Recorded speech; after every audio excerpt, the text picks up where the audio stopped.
नमस्कार दोस्तों, उज्ज्वल classes YouTube channel पर आपका हार्दिक स्वागत करता हूं। दोस्तों, कल अपने टॉपिक जो मैंने पढ़ाया था आपको सिंधु घाटी सभ्यता टॉपिक का ये क्लास दूसरी आपके बीच फिर से लेकर आया हूं मैं। दोस्तों, कल अपन ने पढ़ा था कि सिंधु घाटी सभ्यता के बारे में सबसे पहले जो जानकारी 1826 में मिली थी अपन को। उसके बाद में इस सभ्यता में जो कराची से लाहौर तक जो यहाँ पर रेल लाइन का कार्य चलाया गया था, तो उसमें जॉन बटन, विलियम बटन, दो भाई थे जिनको बटन बंधु भी कहते हैं। उनके द्वारा पहली बार सिंधु सभ्यता का एक स्थल था हड़प्पा, वहाँ से ईंटें निकाली गई थी और तब पता चला था कि यहाँ पर कोई सभ्यता दबी हुई है, उन्होंने संकेत दिया था। तो आज देखते हैं दोस्तों सिंधु घाटी सभ्यता के निर्माता कौन थे, यहाँ पर कौन कौन सी प्रजातियाँ निवास करती थी, उसके बारे में आज अपन विस्तार से चर्चा करेंगे। तो देखते हैं दोस्तों, सिंधु घाटी सभ्यता के निर्माता या सिंधु सभ्यता में निम्न प्रजातियाँ निवास करती थी, वो कौन सी है। तो पहली प्रजाति दोस्तों है प्रोटो ऑस्ट्रेलियाइड। पहली प्रजाति प्रोटो ऑस्ट्रेलियाइड। दूसरी है भूमध्य सागरीय प्रजाति। दूसरी प्रजाति है भूमध्य सागरीय प्रजाति। और ये जो दूसरी प्रजाति भूमध्य सागरीय प्रजाति है, सर्वाधिक साक्ष्य भी इसी के ही मिले हैं। यहाँ पर सर्वाधिक सबसे ज़्यादा साक्ष्य भी भूमध्य सागरीय प्रजाति के मिले हैं। अतः इन्हें सिंधु सभ्यता का जनक भी कहा जाता है। सिंधु सभ्यता का जनक भी इसी को कहा जाता है दोस्तों। सिंधु सभ्यता का जनक भूमध्य सागरीय प्रजातियों कहा जाता है। अपने एक इतिहासकार है राखलदास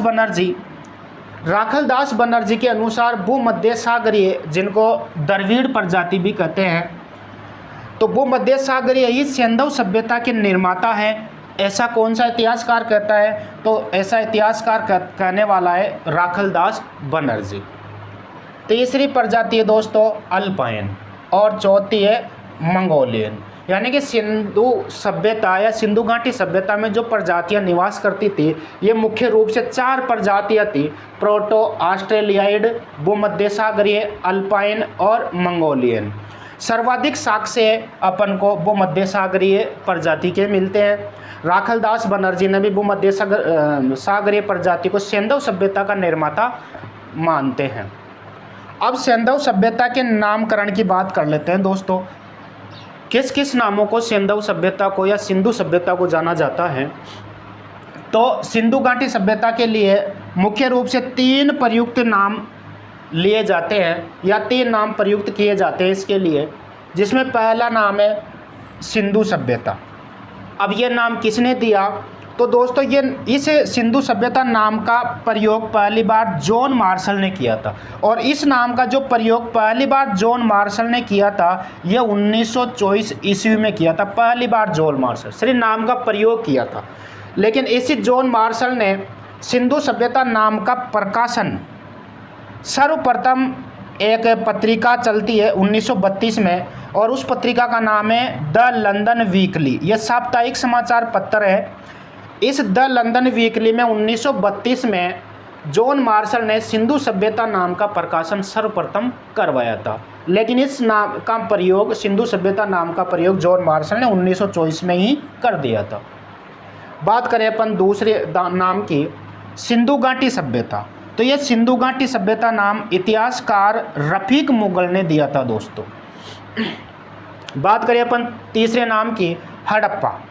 तो यह हड़प्पा नाम, क्योंकि दोस्तों सिंधु सभ्यता का पहली बार प्रथम स्थल जो खोजा गया, वो प्रथम स्थल था हड़प्पा।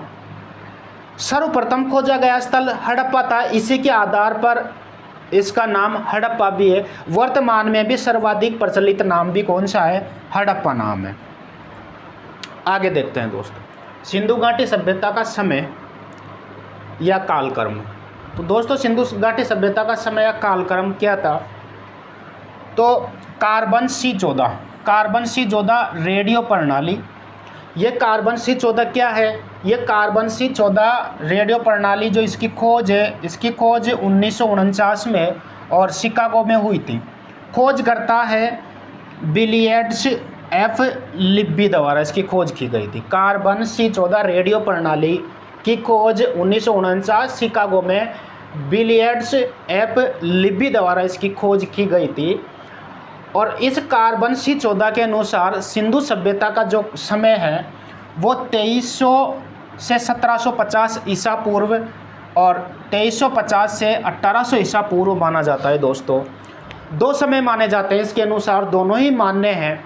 और ये जो कार्बन रेडियो प्रणाली के अनुसार जो समय माना जाता है यही सर्वाधिक मान्य है। दोस्तों, सर्वाधिक मान्य मत C14 रेडियो कार्बन प्रणाली का सर्वाधिक मान्य मत माना जाता है। ये दो समय के अनुसार माना जाता है। एक समय तो है 2300 ईसा पूर्व से 1750 ईसा पूर्व और 2350 ईसा पूर्व से 1800 ईसा पूर्व। अब ये ईसा पूर्व क्या है इसके बारे में थोड़ा समझ लेते हैं अपन। तो ये समय सारणी की मैंने एक रेखा खींच दे। अब यहाँ पर जन्म हुआ था ईसा मसीह का, ईसा मसीह का जो जन्म हुआ, ईसा मसीह के जन्म को 0 मान लिया गया। अब ईसा मसीह के जन्म के पहले का, ईसा मसीह के जन्म से पहले का जो समय है उसको ईसा पूर्व के नाम से जाना जाता है और यह हमेशा उल्टा चलता है। जैसे उदाहरण के तौर पे यहाँ से यहाँ तक 100 वर्ष हो गए, तो 100 वर्ष को अपन लिखेंगे 100 ईसा पूर्व। इधर 1000, तो 1000 ईसा पूर्व। यहाँ से लेकर यहाँ तक जैसे मान लेते हैं अपन 2021 ईसा पूर्व। मतलब ये अब अपन समय में चलेंगे, समय के लिए तो उल्टा चलेंगे। अब यहाँ से अगर यहाँ से 2021 से लेकर 2021 से लेकर 1000 ईसा पूर्व की बात करें तो यह हमेशा उल्टा आएगा। जैसे 2021, फिर 2021 के बाद में आ जाएगा 2020 ईसा पूर्व। इसको हमेशा ईसा पूर्व मतलब ईसा मसीह के जन्म से पहले का समय हमेशा उल्टा चलता है। अपने वर्तमान के समय की बात कर लेते हैं। जैसे इधर 100, फिर 1000, जैसे वर्तमान में चल रहा है अपने 2021, तो इस 2021 को अपन ईसवी सन के नाम से जानते हैं वर्तमान। यह हमेशा ईसा मसीह के जन्म के बाद से समय का सही कालक्रम, एक व्यवस्थित इतिहास को सही पढ़ने के ढंग से व्यवस्थित क्रम में जमाया गया है और उसी के अनुसार यह समय फिर यहाँ से उल्टा चलता है ईसा मसीह के जन्म के बाद। अब ईसा मसीह के जन्म के बाद का जो समय है उसको कहा जाता है ईसवी सन, या फिर इंग्लिश में कहते हैं BC मतलब बिफोर क्राइस्ट। ईसा मसीह के जन्म के बाद का समय यह उल्टा चलेगा। 1000 ईस्वी सन, 100 ईस्वी सन, 1000 ईस्वी सन, जैसे वर्तमान में 2021 ईस्वी सन चल रहा है। लेकिन जन्म से पहले का जो समय है, पहले की जितनी भी घटना हुई है वो समय हमेशा दोस्तों हमेशा उल्टा चलता है। और ईसा मसीह के जन्म से पहले की जो घटना है इसलिए उसको ईसा पूर्व या फिर AD के नाम से जानते हैं। AD मतलब एनो डोमिनी के नाम से जाना जाता है। ये समय हमेशा उल्टा चलता है। जैसे ये यहाँ पे देख लो 2300 ईसा पूर्व से 1750 ईसा पूर्व, मतलब ये घटना ईसा मसीह से पहले की बता रही है सी कार्बन 14 रेडियो प्रणाली के अनुसार। तो 2300 से इधर उल्टी आएगी तो 1750 तक उल्टी इधर चलेगी। लेकिन जन्म के बाद का समय हमेशा उल्टा चलता है। तो ये तो है समय सारणी। तो रेडियो प्रणाली के अनुसार तो दो समय बताया गया है और सर्वाधिक मान्य मत भी यही है। जो सी कार्बन 14 रेडियो प्रणाली, इसके समर्थन में दो इतिहासकार हैं। एक इतिहासकार है डॉक्टर रोमिला थापर और दूसरा इतिहासकार है DP अग्रवाल। अब अपना इतिहासकार जॉन मार्शल के निर्देशन में ही दोस्तों सिंधु सभ्यता के स्थलों की खोज की गई। इनके निर्देशन में काम हुआ। जॉन मार्शल साहब क्या कहते हैं? जॉन मार्शल के अनुसार सिंधु सभ्यता का जो समय है 3250 ईसा पूर्व से 2750 ईसा पूर्व का समय माना गया है जॉन मार्शल के अनुसार। तीसरा इतिहासकार है अर्नेस्ट मैके के अनुसार सिंधु सभ्यता का जो समय है कालक्रम है 2800 ईसा पूर्व से 2500 ईसा पूर्व माना गया है। और चौथा इतिहासकार है माधव स्वरूप वत्स के अनुसार सिंधु सभ्यता का जो समय है वो 3500 ईसा पूर्व से 2700 ईसा पूर्व माना गया है। पांचवा इतिहासकार है मार्टिन व्हीलर के अनुसार सिंधु सभ्यता का कालक्रम 2500 ईसा पूर्व से 1500 ईसा पूर्व माना गया है।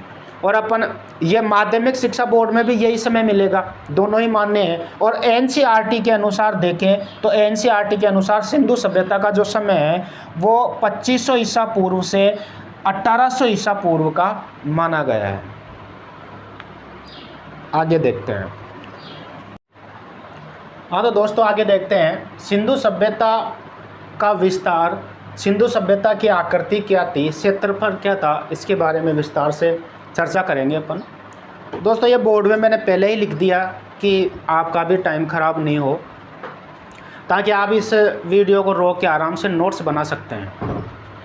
तो इसलिए टाइम की भी बर्बादी नहीं होगी और ये शॉर्ट में मैंने आपको लिखा दिया है। तो सिंधु सभ्यता की अगर दोस्तों आकृति की अपन बात करें तो सिंधु सभ्यता की आकृति दोस्तों त्रिभुजाकार सिंधु सभ्यता की आकृति मानी गई है। लेकिन वर्तमान में सिंधु सभ्यता की जो आकृति है यह विषम कोण चतुर्भुज मानी जाती है। वर्तमान में आकृति विषम कोण चतुर्भुज है। अब सिंधु सभ्यता की अपन क्षेत्रफल की बात करें तो सिंधु सभ्यता का क्षेत्रफल है 12,99,413 वर्ग किलोमीटर क्षेत्र में सिंधु सभ्यता फैली हुई है। मतलब इसका क्षेत्रफल है 12,99,413 वर्ग किलोमीटर, मतलब लगभग 13 लाख वर्ग किलोमीटर क्षेत्र में फैली हुई है सिंधु सभ्यता। वर्तमान में 20 लाख वर्ग किलोमीटर क्षेत्रफल में फैली हुई है सिंधु घाटी सभ्यता। सिंधु घाटी सभ्यता के अगर अपन विस्तार की बात करें तो इसका विस्तार उत्तर, ये तो हो गया उत्तर दिशा और ये हो गई दक्षिण दिशा, उत्तर दक्षिण, और ये हो गई पूर्व दिशा, और इधर वाली जो दिशा हो जाती है ये हो गई पश्चिम दिशा। अब अगर उत्तर से दक्षिण के पर बात करते हैं या दक्षिण से उत्तर की बात करते हैं, उत्तर में सिंधु सभ्यता का जो पॉइंट है, जो बिंदु है वो है मांडा। उत्तर में मांडा तक फैली हुई है। उत्तर का जो ऊपरी बिंदु है मांडा, और ये मांडा है जम्मू कश्मीर में चिनाब नदी के किनारे। उत्तर का जो बिंदु है चिनाब नदी जम्मू कश्मीर मांडा तक फैली हुई है सिंधु सभ्यता। और दक्षिण में जो है देमाबाद महाराष्ट्र में परवरा नदी तक फैली हुई है सिंधु सभ्यता का। उत्तर से दक्षिण का विस्तार जम्मू कश्मीर के मांडा से देमाबाद महाराष्ट्र तक है। और अगर इसकी लंबाई की बात करें अपन, ये इसकी लंबाई, तो इसकी लंबाई है 1400 किलोमीटर, उत्तर से दक्षिण की लंबाई। और अगर पूर्व से पश्चिम की बात करें तो पूर्व में इस सभ्यता का जो बिंदु है यह आलमगीरपुर यूपी हिंडन नदी तक फैली हुई है सिंधु सभ्यता। और पूर्व से पश्चिम में पाकिस्तान तक है। पश्चिम में पाकिस्तान में सुत का गेंडोर इसका बिंदु है, लास्ट पॉइंट है, दास्क नदी के किनारे है। तो अगर पूर्व से पश्चिम की बात करें तो इसकी टोटल जो लंबाई हो जाएगी, ये टोटल लंबाई है दोस्तों 1600 किलोमीटर। तो समझ में आया होगा। उत्तर से दक्षिण में, उत्तर से मांडा गुजरात से लेकर दायमाबाद महाराष्ट्र तक फैली हुई है और कुल लंबाई है 1400 किलोमीटर। पूर्व में इसका बिंदु आलमगीरपुर तक है जो यूपी में है, उत्तर प्रदेश में हिडन नदी तक। पूर्व से पश्चिम में लास्ट बिंदु है सुत का गेंडोर जो पाकिस्तान में है, दास्क नदी तक। तो पूर्व से पश्चिम में जो इसका विस्तार है, लंबाई है, वो 1600 किलोमीटर है। अब अगर बात करें अपन उत्तर और पश्चिम, भाई पश्चिम से उत्तर की लंबाई क्या है तो 1300 किलोमीटर है, और पश्चिम से दक्षिण की लंबाई की बात करें तो ये भी 1300 किलोमीटर है। ये इसकी लंबाई है दोस्तों। सिंधु सभ्यता का विस्तार है, उत्तर में मांडा जम्मू कश्मीर तक फैली हुई है, और पूर्व में आलमगीरपुर तक उत्तर प्रदेश तक ये सभ्यता फैली हुई है। दक्षिण में देमाबाद महाराष्ट्र तक फैली हुई है, और पश्चिम में पाकिस्तान के सुत का गेंडोर दास्क नदी तक सिंधु सभ्यता फैली हुई है। ये इसका विस्तार है सिंधु सभ्यता का। दोस्तों ये सिंधु सभ्यता 3 देशों में फैली हुई है। पहला अफगानिस्तान, दूसरा पाकिस्तान और तीसरा भारत। अफगानिस्तान में इसके 2 स्थल हैं, सिंधु सभ्यता के 2 स्थल अफगानिस्तान में है और पाकिस्तान में 475 स्थल है और भारत में 925 स्थल है सिंधु सभ्यता के। तो ये सिंधु सभ्यता का विस्तार अगर पूछ लिया जाए कितने देशों में, तो 3 देशों में आ जाएगा, अफगानिस्तान, पाकिस्तान और भारत। 3 देशों में सिंधु सभ्यता का विस्तार है। अब सिंधु सभ्यता की जो स्थलों की बात करें, कितने स्थल खोजे गए, तो सिंधु सभ्यता का जो सबसे ज़्यादा स्थल खोजे गए हैं, सर्वाधिक जो स्थल खोजे गए हैं, ये दोस्तों गुजरात में खोजे गए हैं। 200 से भी अधिक स्थल सिंधु सभ्यता के गुजरात में खोजे गए हैं। कुल नगरों की बात करें, कुल नगर कितने खोजे गए, तो कुल नगर दोस्तों 1500, मतलब छोटे मोटे की बात अलग, लेकिन ये जो बड़े नगरों की बात कर रहा हूँ मैं, कुल नगर 1500 से भी अधिक खोजे गए हैं सिंधु सभ्यता में। मुख्य नगरों की बात करें दोस्तों, मुख्य नगर इसमें 1052 नगर खोजे गए हैं सिंधु सभ्यता में। अब सिंधु सभ्यता की अगर अपन स्वतंत्रता, जब भारत देश आज़ाद नहीं हुआ, जब तो ये पाकिस्तान, अफगानिस्तान सब एक ही था पूरा, लेकिन जब आज़ाद हो गया, बंटवारा हो गया, पाकिस्तान अलग हो गया, भारत अलग हो गया, तो स्वतंत्रता से पहले 40 स्थल खोजे गए थे और स्वतंत्रता के बाद में 1460 स्थल खोजे गए। स्वतंत्रता से पहले 40 स्थल और स्वतंत्रता के बाद में कितने स्थल, तो 1460 स्थलों की खोज हुई है। विभाजन के समय भारत में केवल 2 ही शेष बचे थे। भाई भारत और पाकिस्तान का बंटवारा हो गया, जो पूरा का पूरा इधर ये सिंधु, भाई ये जो सिंधु सभ्यता का विस्तार कहाँ हुआ, सबसे ज़्यादा सिंधु नदी के किनारे। सिंधु नदी के पहले के जो आदि मानव है वो नदियों के किनारे ही बसा करता था। सभ्यता का पूरा विस्तार सिंधु नदी के किनारे था। अब ये सिंधु नदी यहाँ से ये तिब्बत से इधर पाकिस्तान में गई हुई है। तो आज़ादी के बाद भारत में केवल 2 स्थल बचे थे, पूरे के पूरे पाकिस्तान में चले गए। अपने हड़प्पा, चौहदड़ो सब पाकिस्तान में चले गए। तो स्वतंत्रता के विभाजन के समय भारत में केवल 2 ही शेष बचे थे, 2 ही स्थल शेष बचे थे भारत में। कीटला निहंग खान, जिसे रोपड़ कहते हैं, रोपड़ स्वतंत्रता के बाद सबसे पहला उत्खनित क्षेत्र माना जाता है। स्वतंत्रता के बाद सबसे पहला उत्खनित जो क्षेत्र माना जाता है वो रोपड़ माना जाता है दोस्तों। दूसरा है रंगपुर गुजरात में, मतलब विभाजन के समय 2 स्थल बचे थे, एक तो रोपड़ और दूसरा रंगपुर गुजरात में। लेकिन दोनों अब इधर आप अंतर समझना इनमें। स्वतंत्र भारत में खोजा गया प्रथम स्थल, स्वतंत्र भारत में खोजा गया प्रथम स्थल की अगर बात आ जाए तो वो होगा दोस्तों कालीबंगा, जो हनुमानगढ़ में है। लेकिन विभाजन के समय स्वतंत्रता के समय भारत में पहला उत्खननित क्षेत्र रोपड़ हो जाएगा और स्वतंत्र भारत में खोजा गया प्रथम स्थल कालीबंगा हो जाएगा दोस्तों। तो ये है दोस्तों सिंधु घाटी सभ्यता का विस्तार, सिंधु घाटी सभ्यता की आकृति, उत्तर से दक्षिण में कितना विस्तार है, पूर्व से पश्चिम में कितना है। दोस्तों आपको ये कैसा समझ में आता है वीडियो, आप मुझे लाइक और कमेंट करके ज़रूर बताएं। इसका अगला पार्ट 3रा भी मैं आपके लिए बहुत जल्दी लेकर आऊँगा। जय हिंद, नमस्कार।